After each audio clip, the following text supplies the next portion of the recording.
එක ආසනට ඇතුළත් වෙලා වගේ. මේ දෙකට ගැලපෙන කලිසම හැබැයි.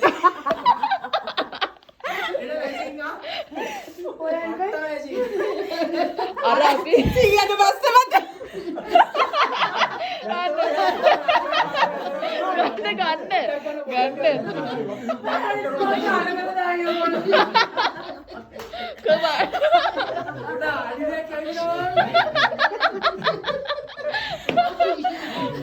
අර සින්දුවක් තියෙන මොකක්ද ඒක උනේ.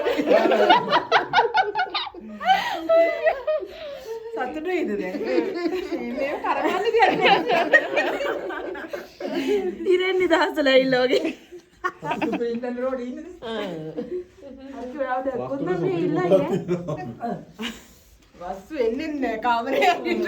අයියේ. දැන් කෝල් කරා කාටද? බිස්නස් කෝල් එක. අපද? මම්මා කොල ගන්න එනවා. මම්මට එන්න ඒක. කොල? මම්මා දැන් ඔෆිස් එකක් නෑනේ පුතේ. ඉවරයි. අප්පා යන්නේ නැහැ.